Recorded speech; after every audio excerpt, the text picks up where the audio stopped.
I invite Ms. Priyanka Sehgal to request our guest of honor, Shri Rajiv Kumar, for his keynote address.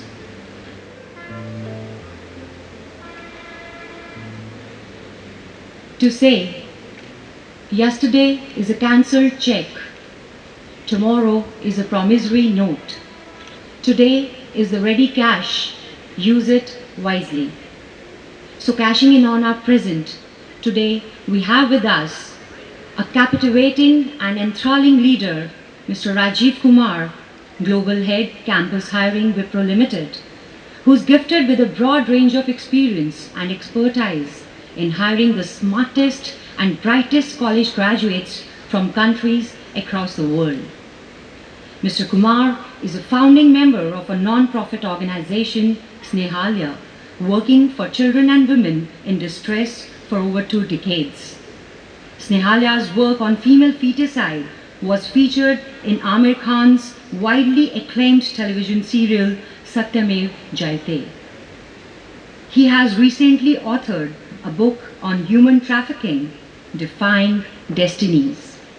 So, I would like to request our worthy guest of honor, Mr. Rajiv Kumarji, to energize and inspire the alumni through his keynote address. Sir, please. Thank you for the kind introduction. Good morning to all of you. Honorable Dr. H.K. Paliwal, Shri Hariom Tayalji, Shri Suresh Tayalji, Mr. Rakesh Tayal, Director of the Institute, Principal, members of the faculty, staff, guests, invitees, parents, and the alumni. Today marks a symbolic event in the lives of many young people. They will be transformed, and they have been transformed into engineers and managers.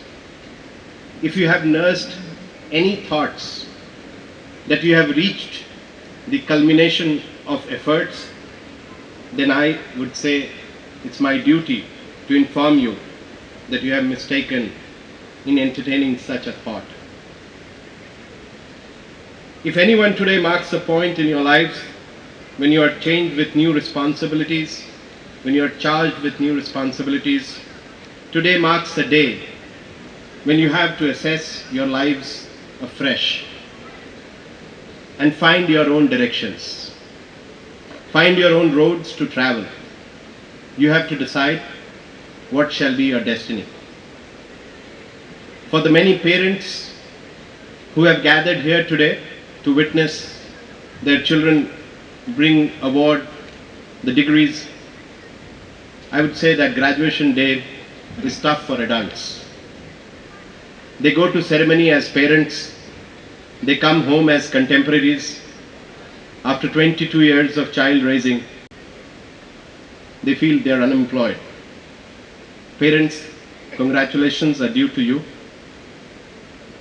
For 4 years, and for some of them who are master's students who have graduated with master's degree, you have seen your child transform from that kid who left home to become an engineer, to actually have become one. He has grown a mustache. He is continually bored. He does not listen to you. He is bored with his Facebook account and wants a great deal of money for doing relatively little. Let us hope he succeeds in the last cited endeavor. Parents, this degree that he gets to take home today should actually have been conferred to you for all the support and guidance that you provided. Dear member of the faculty and the staff, you have done a wonderful job. It was great to hear the report by the director. You have taken in your fold a bunch of boys and girls, transformed them into engineers and managers, version V.0, who will be released into the world. Some of them will not do so well. Some of them shall get by without much funfare. A few of them will sparkle. Some whom you expected to excel may not achieve your aspirations. Some whom you did not expect to return anything of value shall greatly disappoint you by becoming great. Each batch will thus provide you with its own tales of reminiscence. As you young engineers and managers step into the world, I would like to share with you all my thoughts on some aspects and would request you to direct your energies towards realizing them. Need to innovate. One of the themes that we have been discussing in all corporate cultures, in all corporate meetings. Friends, innovation is not R&D. Innovation is innovative. It goes beyond the corporate realm of systematic and formal development of products and patentable technologies.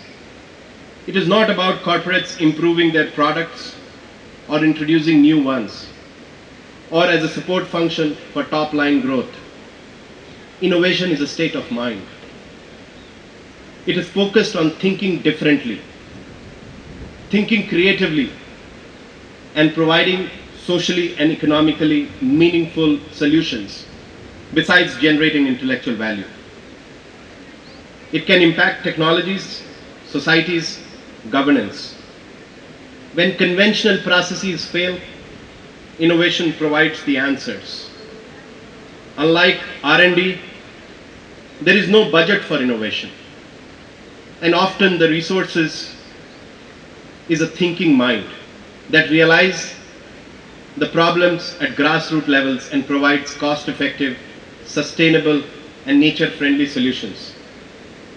Innovation provides for socially equitable distribution of wealth and impacts the lives of people at the bottom of the pyramid. Let me share the Global Innovation Index report for 2013 with you.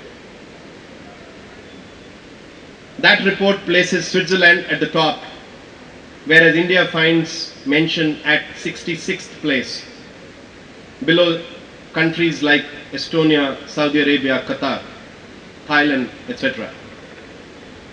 We may derive some satisfaction from the fact that our immediate neighbors are no better off, with Sri Lanka at 98, Bangladesh at 130, and Pakistan practically at the bottom of the ladder at 142. This is the Innovation Index report. The Global Index report is derived from the assessment of number of variables. And the key areas where India is placed poorly are, the variables are ease of starting a business. We are ranked at 128 on that particular variable. On education, we are ranked at 127. On tertiary education, we are ranked at 133. On information, communication and technology, we are ranked at 109. But the picture is incomplete if the areas where India's performance is worth mentioning are not included. So let me tell you about that. The R&D, India with R&D spend of 0.8% of GDP has ranked 30 in this index. Ease of getting credit, India is ranked as 22nd. State of cluster development, you have a cluster in Panipat for textiles. On that variable, India is ranked at 29. The GMAT mean score by which our students go abroad, we are ranked at 13th place with an average score of 581.3. Communication, computer and information services exports. Look at the irony. On the ICT, we are ranked lower, but on the communication, computer and information services, we are exports, we are at the first place. Creative good exports, 11th place. The growing role and importance of India as a global innovator for high-tech products and services cannot, on the whole, be understated. Some of the factors in India's favor a young population. More than half of the population is below the age of 25.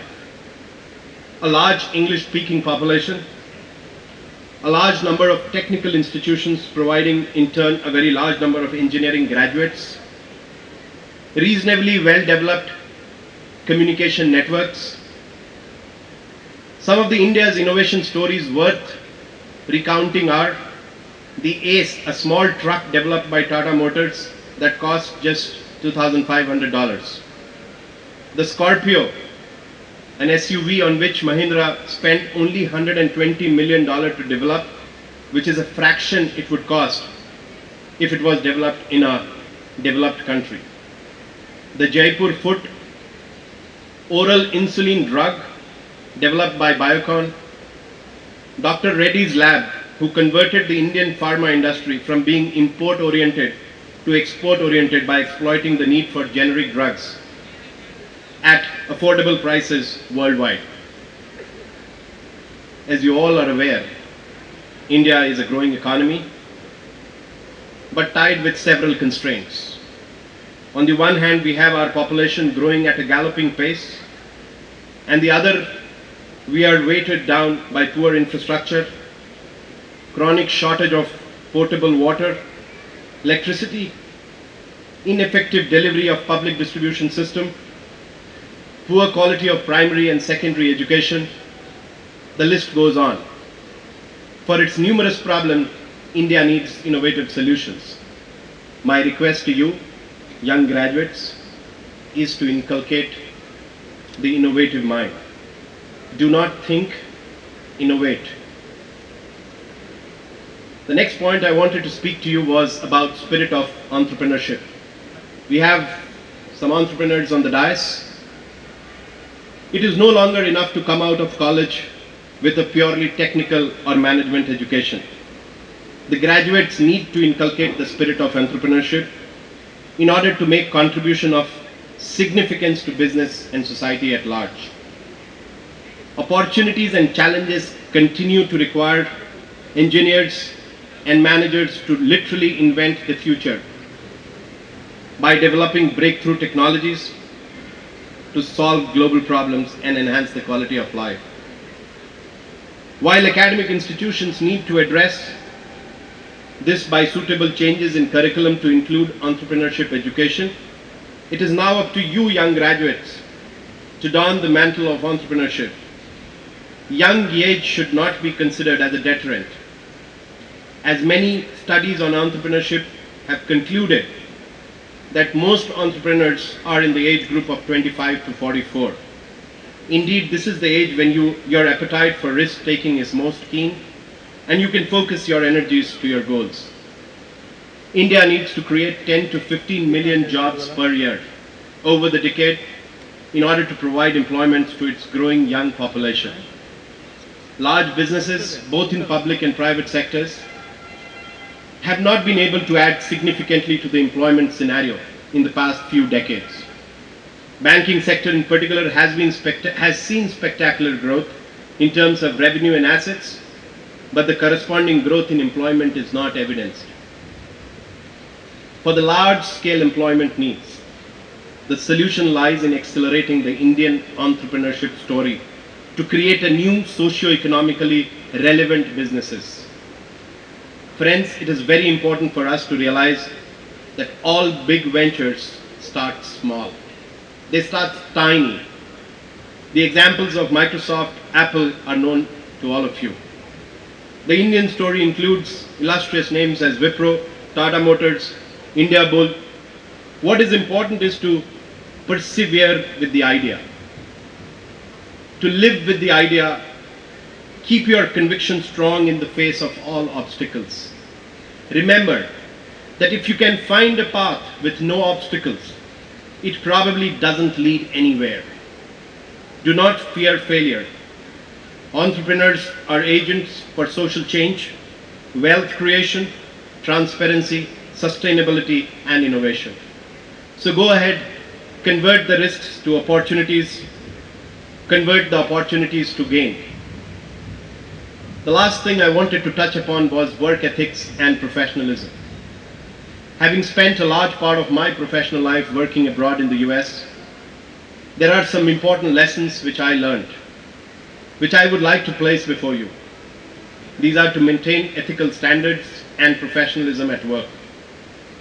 This is a serious issue, and as most of you are about to join or have just started in industry or business world, it becomes my moral responsibility to disseminate these ideas.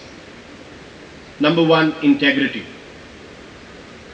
Abraham Lincoln said, you can fool some of the people some of the time, but you cannot fool all the people all the time. Nobody trusts a liar. Relationships with clients, co-workers, supervisors are built on trust. Be transparent with the clients in all situations. Sense of responsibility. Do not treat a job as a 9 to 5 affair.